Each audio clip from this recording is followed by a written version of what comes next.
星期四嘅天下足球繼續有精彩到不得了嘅歐洲足球。我哋首先恭喜祖雲達斯以不敗嘅身份奪冠，不過不敗係暫時嘅啫。恭喜車路士本屆苦盡甘來奪取英格蘭 FA 級嘅冠軍，開心係值得嘅。不過卡路爾到底嗰球係咪入球呢？門線懸案陣間會同各位球迷剖析。唔少得嘅仲有阿仙奴球迷天地。仲有全新嘅環節歐洲國家盃龍門陣，天下足球現在開始。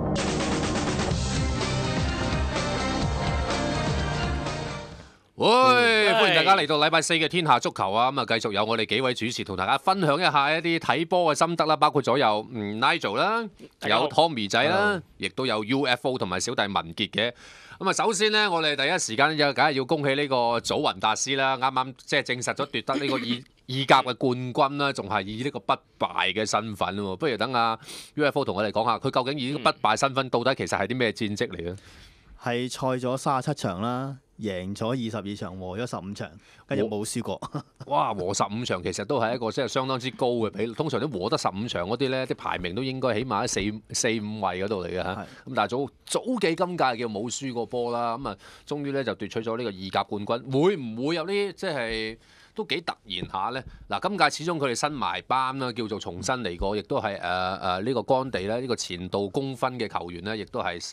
即係第一次咁啊，領導一隊班霸球隊咧，我諗大家對於佢哋個信心都唔係話太過強嘅啫喎嚇。咁啊，意大利祖雲達斯今時今日其實如果大家拎得起手講出嚟嘅球星，我諗你問10個人有8個只係能夠答到你，都仲係保方啊或者迪比亞路嘅啫。咁但係迪比亞路即係大家知道佢已經淪為大後備啦，咁啊亦都係完埋今季佢就一定會離開㗎啦，亦都講到明唔會同佢續約㗎啦。咁樣比較之下，就似乎迪比亞路都叫做喺早季有個完美嘅結局喎嚇。係咯，都攞翻個聯賽冠軍啦，因為佢之前都跟隨過呢個祖記落過去乙組踢㗎嘛，跟住再升唔走，跟住再升翻上嚟，而家可以攞翻個冠軍都叫功德圓滿啦佢。咁啊，當年嗰幾個祖記嘅球員啦，可以話真係嚇值得令人尊敬嘅。其實佢哋分分鐘就係嗱。有批離咗隊㗎啦，伊巴謙莫力啊、韋拉啊嗰班啦，係咪先？即係簡拿華路嗰班，但係其實佢哋呢班唔離開嗰班先係真真正正更加係成為搶手貨嘅。但係佢哋鐵打不動地唔離開，保方、迪比亞路、查斯古特、利維特嚇嗰班、金莫蘭尼斯嗰班啊，真係非常之尊敬佢哋啦。如果唔係都唔會話，你話如果再臨到季喺2月嘅話，咁就不得了啦。係啊，即係話連續2季，如果都唔喺意甲嘅話嘅，即係經濟效益都爭好遠咯。係啊，即係呢個真係好緊要。即係你而家睇緊，不如話英冠嗰邊啦，你話伯明翰咁今屆證實升唔翻上嚟英超嘅話，即係起碼連續2季，起碼咁啊第一季我算係升降機彈翻上嚟都可能影響不大，但係你話如果連續2季嘅話，個影響已經係好大㗎啦，經濟效益嚟講嚇。咁啊意甲啦，嗱祖雲達斯，我哋了解到佢今屆個踢法其實咧派路嘅加入其實都係一個好好嘅元素喺度啊。以往嗰幾屆祖雲達斯就係俾人個感覺，其實已經唔係一支勁旅所為嚟嘅。咁啊，係啦，祖雲達斯嘅名宿啊，費拉拿啦就講過，即係點解祖雲達斯贏到冠軍呢？就因為 A.C. 冇咗派路，但係祖雲達斯有派路。咁都真係幾風涼話喎呢句説話。咁啊，但係即係無可否認地，即係一班老將喺祖雲達斯嘅重要性都幾大。加上其實 A.C. 米蘭，如果即係我哋記得我哋即係2-3個月之前呢，我哋都係唔睇好祖雲達斯攞冠軍。嗰時都話唉和咁多應該都冇機會。但係祖雲達斯A.C. 米蘭好明顯呢，都係有啲即係完咗歐聯嘅賽事之後呢，跌窩嘅情況都幾嚴重，咁咪亦都可以見到即係祖雲達斯嘅即係後上嗰力量都幾強。係呢樣係我哋想象之外嘅，因為我哋都諗住咧，如果 AC 米蘭咧喺歐冠出咗局之後，會專注打個聯賽嘅，咁但係都估唔到咧，就佢翻去打聯賽嘅時候咧，都相當之失準啊！咁到啱啱即係上一場係對住國際米蘭嘅時候，諗住米蘭打比應該都 OK 㗎啦，仲要領先緊㗎啦，咁最後都係輸埋㗎咁。當然好大程度都係因為佢哋老化嘅問題好嚴重。咁啊 AC 即係米蘭雙雄，我哋陣間又亦都可以再同大家去分析一下。其實早記我自己個人我認為即係啦嗱派路係最主要嘅原因嚟㗎啦，即係不認還需認。咁啊仲有一啲技術型嘅球員啦，胡先力嗰啲加入咗咧，又加上馬治斯奧嘅大勇大熟咧，令到成隊波個實力就即係。真係比上季起碼高一皮波㗎，再加上我反而仲有個睇法就係話佢哋今屆所面對嘅對手咧，啱啱遇着剛剛嘅，全部都係咧佢哋 fit 嗰陣咧，遇着對手嘅狀態其實唔係太過好嘅。即係作為長途賽嚟講咧，如果你接二連三遇到呢咁嘅情況咧，其實係你嘅幸運嚟嘅。我覺得呢啲運仲緊要過個球證，即係入與唔入之間判唔判你咧？即係嗰啲一剎那電光火石都你有陣時都冇得怨啊！但係你呢啲枕住嗱，佢對住國際米蘭今屆係咪先？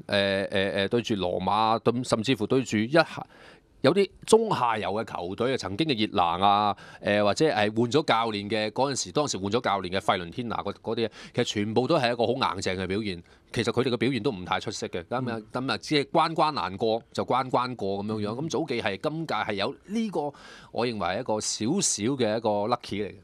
即係祖記係即係嗱呢個係幸運啦，另一方面都唔可以睇少就係佢哋嘅防守能力係好強。即係佢嘅失球數字好少啦，喺20球下邊咁啊，呢個係唔容易做。咁啊，其實大家如果見到即係祖雲達斯常出嚟嘅即係正選嘅後防咧，原來啲球員咧喺上季之前咧感覺上都好似半途失意咁樣喎。巴沙利、和夫斯堡，喂唔得㗎啦，即係呢個垃圾嚟㗎啦。但係去到祖雲達斯翻生咗嘅，咁啊波魯斯嗰啲，即係其實呢一紮球員咧平嘅啫，但係去到祖雲達斯俾干地帶住咧，嗰個防守能力咧好似真係好熱血咁樣嘅，即係一齊保住祖雲達斯嗰個即係成場。仲有一個中場球員維杜爾啦，咁佢嗰個活力咧，為祖雲達斯都帶嚟咗唔少嘅，即係防守同進攻都帶到唔少嘅元素俾佢哋啦。咁再加上咧，佢呢個球員，即係祖雲達斯咧，呢一隊波有19個球員係有入球嘅，最高個都係馬特力10球，跟住胡先力9球，跟住馬切斯奧9球，維杜爾都有7球。咁佢個入波嘅分佈係比較平均啲，又唔會着重喺任何一個球員嗰度。咁所以譬如話有啲球員佢可能個狀態冇，即係譬如話有啲前鋒球員狀態冇咁好，咁可能後上啊或者派路啊，甚至係派路或者維杜爾嗰啲咧會幫手入到波咁樣咯。跟住仲有譬如話講下助攻啦，咁最多都係派路13次啦，跟住就胡先力8次。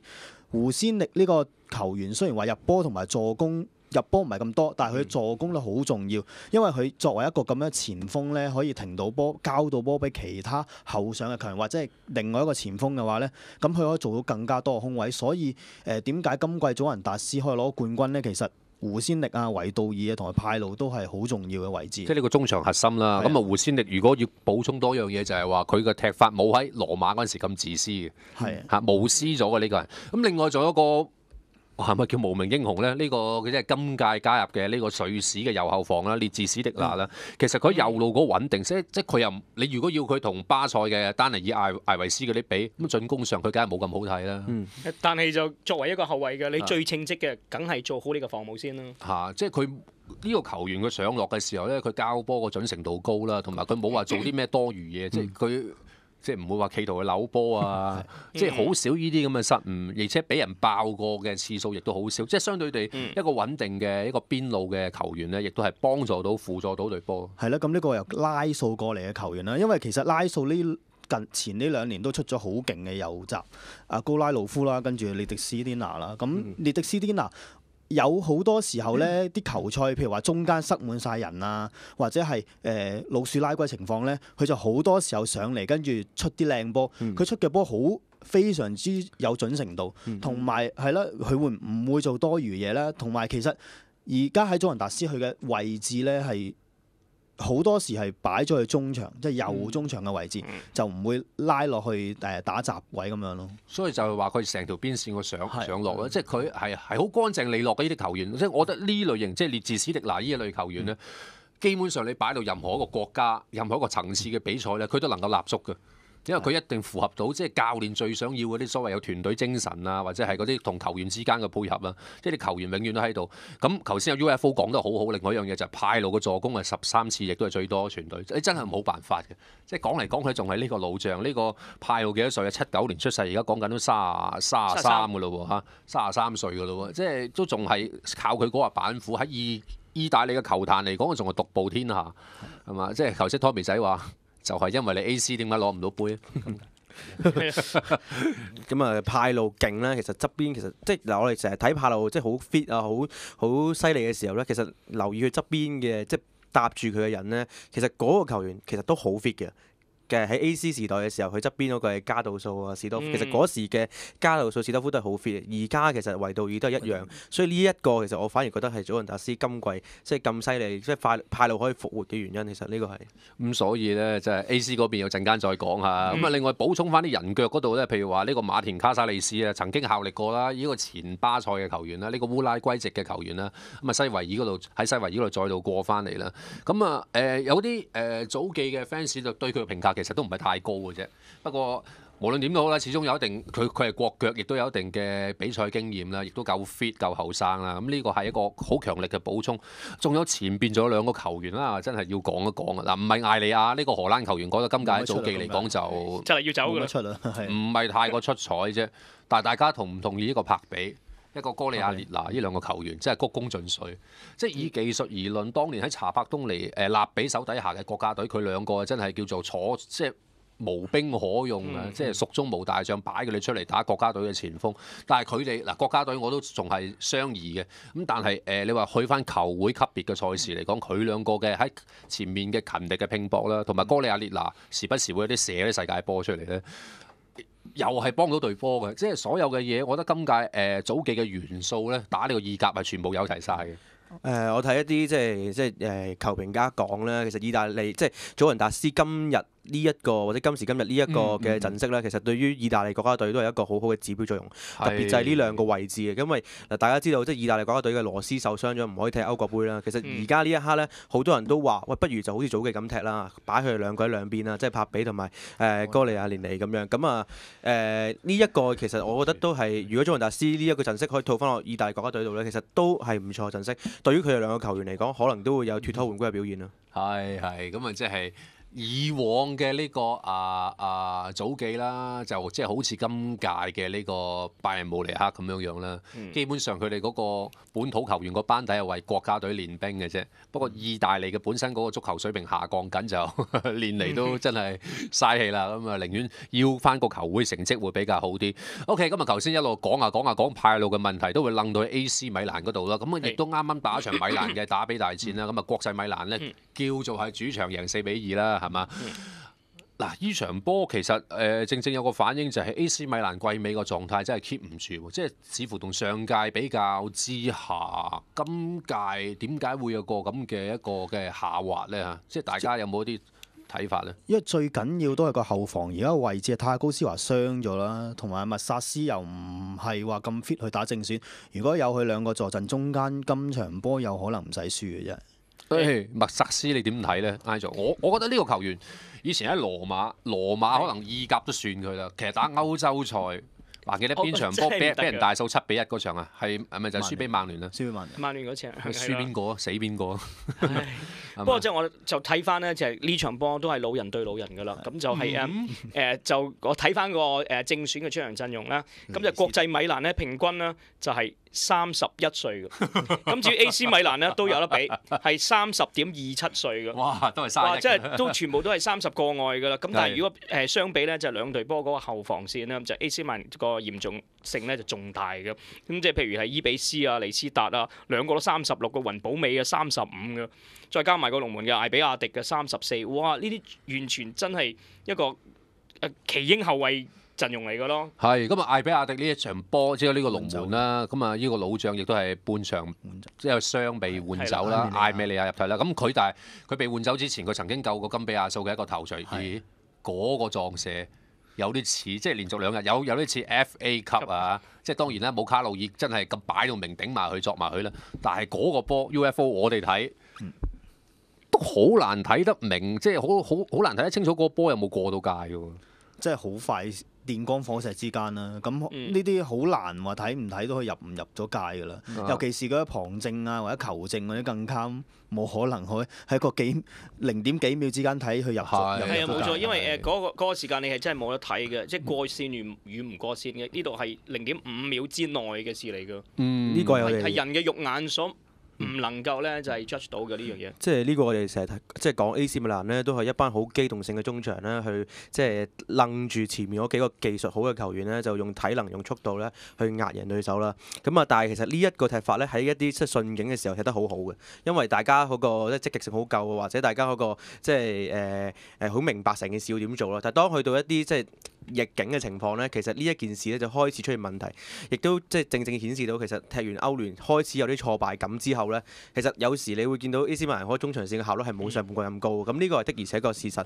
奇雲保定啊、蒙達利等等嘅球員，其實佢哋嘅即係我哋成日都話佢哋嘅質素呢，踢英超破切茅夫嘅啫嘛。點解可以拉得咁高？就冇程度將佢哋鬥心激發出嚟，但係就去到一啲某啲水平就開始見到即係見底啦。其實講翻你話，如果打到佢哋嗰個士氣低落咧，我諗佢哋作客酋長球場輸俾阿仙奴0-3嗰場咧，其實因為即係嗰次我哋就直情係睇住佢哋落車嘅，喺某個位置嗰度，即係等兩批球員出嚟。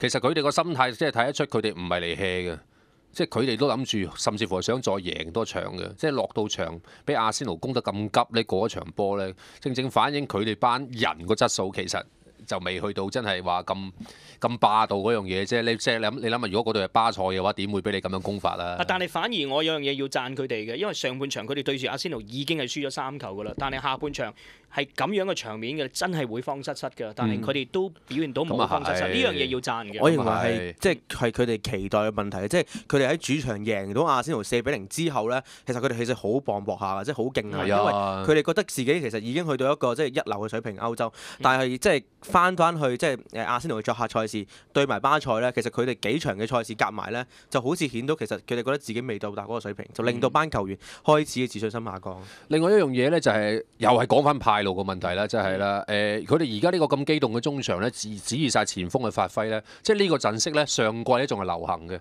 即係其實呢個陣式流唔流行啱唔啱使呢？面對而家啲球隊呢，我又覺得今屆呢，呢一套又唔得咯。今屆用呢套嘅球隊係唔得㗎喎，咁啊結果就民戰古師良將嗰樣嘢就係話下屆就叫咗蒙道利和過嚟啦，呢個費倫天拿嘅派型中場，咁啊知驚啦，即係冇咗依類型嘅中場，其實成個中場某程度上無論你係反擊又好或者你主攻又好，你都要有個主導嘅人物㗎嘛，但係下下都係前面嘅伊巴謙莫域，有冇發覺一樣嘢？如果你用伊巴謙莫域，其實永遠都係一種賭博，即係你好依賴佢個發揮。佢係超級啊啲技術，咁但係佢亦都唔係太難被釘死嘅啫喎。係一係佢係出名即係以一種世界級嘅前鋒嚟講咧，佢係出名易被釘死嗰人嚟嘅喎。我都覺得係。如果你係真係mark 得佢實嘅，你夠翻咁上下箭頭，夠翻咁上下速度嘅，其實要 mark 佢唔係太難嘅。唔係同埋呢個球員比較情緒化嘅。如果佢真係開頭踢得唔順嘅話咧，佢開始會燥啊，跟住越嚟就越踢發唔揮到佢水準。所以如果係遇着落後嘅時候咧，咁啊大件事啊真係，佢唔可以鼓動到前鋒線嗰個鋭利感咯。係啦，而家咧，如果我哋去執呢個 AC 米蘭咧，前鋒嗰方面咧，柏圖成日傷啦，柏圖嘅傷患甚至乎被譽為咧應該淪為次貨㗎啦，都唔知幾時先翻得到嚟，真係陰功。即係就算佢傷愈復出嘅話，又係可能嗰啲踢2場唞3場嗰啲嚟㗎啦。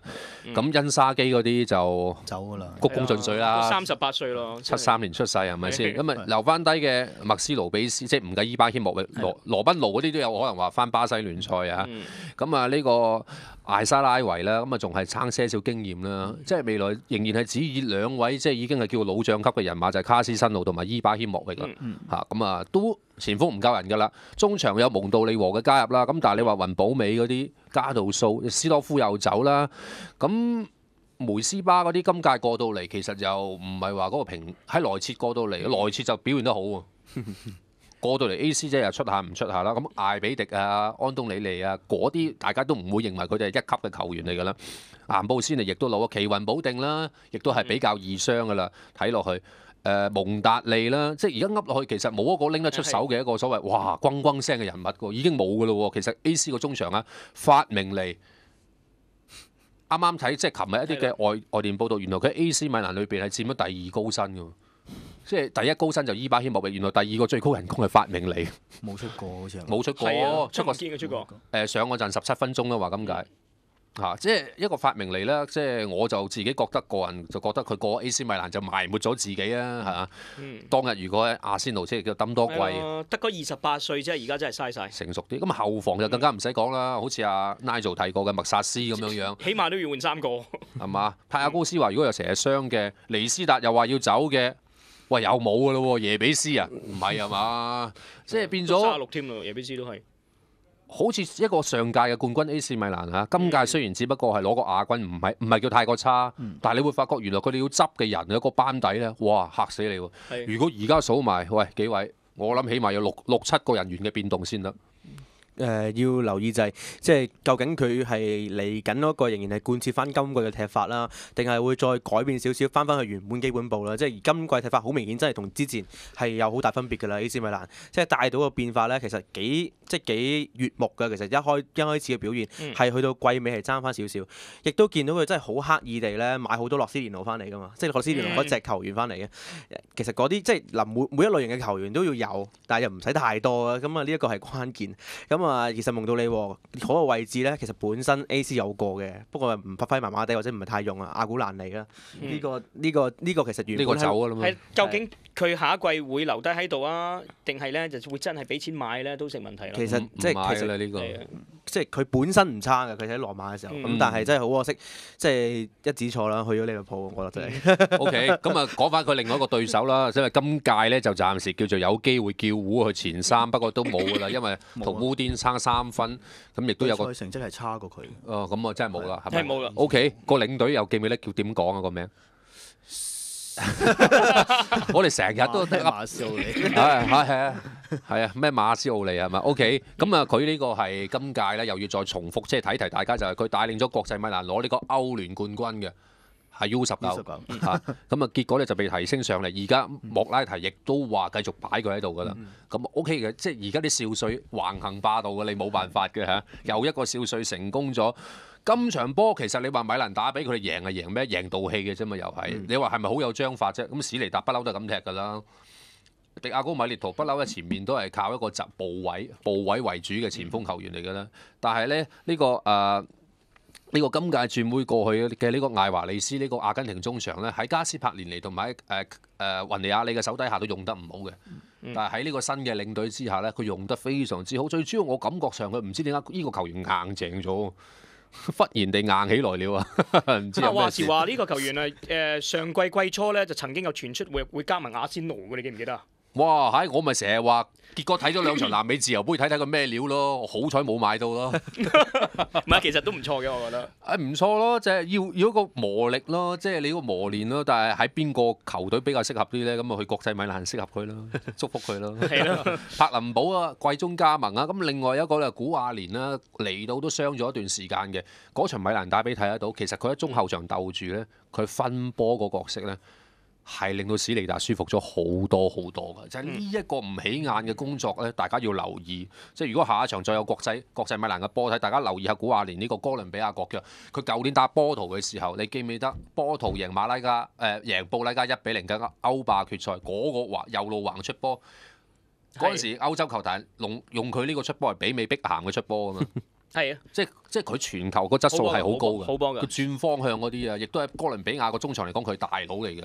咁呢個球員嚟緊下季咧，即係今屆就咁上下啦，冇辦法啦，冇乜空間發揮啦。咁但係一條後防線，我反而覺得係國際米蘭首先要斟酌嘅地方啊，哲和啊，哥杜巴又走，哲和我哋晨早想打佢㗎啦。咁啊，另外就係咩？馬干叫入咗個世界波啫，咁啊但係都走下波啦。盧斯奧哇，森美爾嗰班，我細個就睇佢大㗎啦。成條後防線有好多人細個睇佢哋大㗎啦，即係以前好勁啊真係。如果10年前嘅話就好勁啊！我都講咗一次，國米係要執成條中後場都要搞掂佢㗎啦。即係你唔改，即係你唔。即係就咁踢前鋒咯，冇踢後防。喂，大家仲有中場嚟講，去翻即係史坦高域嗰啲又係要拜拜啦。大家同唔同意？我反而覺得以而家呢個國米上升翻嘅氣氛咧，史尼達又未必會走喎。第一錢國米都俾到啊，但係話好似話跟呢度去俄羅斯㗎。冇啩，大佬！我仲以為咧曼聯會舊事重提。你講曼聯我都信，係啊，都服啲啊，冇啩。喂，歐聯都打唔到啊，打歐霸咋，仲要呢度奧林咪入翻2球死搶爛出搶翻。佢打亞冠，安知排第幾日？第4定第5？俄超啊，唔好啩！打亞冠挑戰恒大。唔否認你講嘅係事實，但係係啦，即係同埋前鋒線啦，你成日都講啊，之前阿藍鑽石都話啦，柏千尼都唔係一個咁上乘嘅前鋒啦，呢個嚇。咁啊，科蘭亦都走緊下坡，米列圖亦都30幾啦。係啦。沙拉迪呢個前鋒又係屬於伊巴謙木域嗰啲情緒化球員嚟嘅。咦？又要換？我覺得一前一後要執咯，即係同 AC 米蘭就唔同咯，佢哋係前後即係要好集中攻啊。係啦，咁樣樣啦。咁啊，無論如何點都好啦。咁啊，意甲而家爭翻個係爭老3位嘅啫，烏甸尼斯、拉素同埋呢個拿波利，如果贏咗，因為佢仲爭3分嘛，同第3位烏甸尼斯。係冇錯。如果佢即係最後尾烏甸尼斯係輸波，拿波利贏同分嘅話，對賽成績嘅話係拿波利贏過主場贏2-0，作客和2-2，咁拿波利就可以攞第3位。但係拿波利咧，如果要攞第3嘅咧，都要係烏甸同埋拉素係同時都要唔贏嘅，咁其實呢樣嘢都好問水。拿波利我就覺得佢一次又一次咧，將個老3位拱手相讓咧。係啊，咁啊要睇下今個禮拜國米幫唔幫得冧拉素。如果國米幫冧埋拉素，即係佢將個冠軍同埋第3位送咗俾其他球隊。咁啊，即係始終其實如果你話我哋，因為我哋之前喺開咪討論過，就係話拿波利一直係我哋比較想去攞第3位嘅一隊球隊嚟嘅嚇。咁啊，但係而家我覺得拉素同國際米蘭只會累鬥累嘅啫。真正嘅對手真係睇烏甸尼斯嘅表現啦嚇。咁啊，烏甸尼斯哇係〜嗰邊祖記就要搏一個不敗奪冠啦！我諗我哋啲 fans 啊，5月雪都會即係支持祖雲達斯啦嚇。咁啊嚟緊拿波利最後一場會對邊一隊呢？嗱，我哋就 check 翻先啊。拿波利最後就將會對住石耶納主場嘅。咁估計以實力而論，3分嚟講就應該正常發揮唔太難。相反地，烏甸尼斯就要作客去到呢個。如果以季初嚟講，就係有一個地獄主場嘅呢個卡坦尼亞。季初啊，咁啊去到季尾嗰啖氣仲有冇喺度咧？今日唔知啦，會唔會放分俾烏甸尼斯，亦都唔知。咁啊，拉素對國際米蘭，我自己嘅結論就係只會累鬥累嘅啫。啊，即係除非如果拉素贏到啊，真係哇犀利咯！高魯斯趕唔趕時復出啊？暫時我都見唔到佢話有啲咩復出嘅呢個消息咯。係啊，希望佢得啦。都未必可以出到啊嘛，佢話。歐國杯應該得嘅。問都仲要一段時間，因為仲要操翻起噶嘛，佢唔係一受傷完好翻就可以踢噶嘛。得啦，咁佢做住呢個高美斯後備啦，到時。OK，咁啊意甲啦，得翻最後一 round 啦，咁啊嚟到呢度啊，只係爭翻個老3位啦，咁啊可以同大家講下啦。咁啊祖雲達斯最後一場咧就對住亞特蘭大，佢哋係主場嘅，咁主場應該嚟講。開心啲係咪先？開 party，開 party，一完場就衝晒落嚟除晒啲。嗰日已經喺度係咁追住除嘅，真係犀利，好開心啊！著多幾條啊！如果香港有冇得咁樣做咧？可以試下，你帶頭衝落。咁啊，同傑志講下。我衝落。咁啊，今屆唔係傑志就飛馬噶咯喎。唔係最慘就係飛馬，就算係講少少香港波，最慘就係飛馬贏咗，仲要等傑志。係喎。咁啊先慘，即係飛馬要另外搞個 party 先啦。傑志就可以即刻剝衫。可以成班飛馬球員就去晒睇傑志嗰場。如果傑志一有咩依喐嘅，咁就飛馬班球員撲晒球場嗰度剝衫。哎呀，香港足球啊，有救都要聽你的咯，真係啊，真係咁都俾你。嗱，羅生，我知你有聽嘅，羅生我知你有睇嘅，聽住。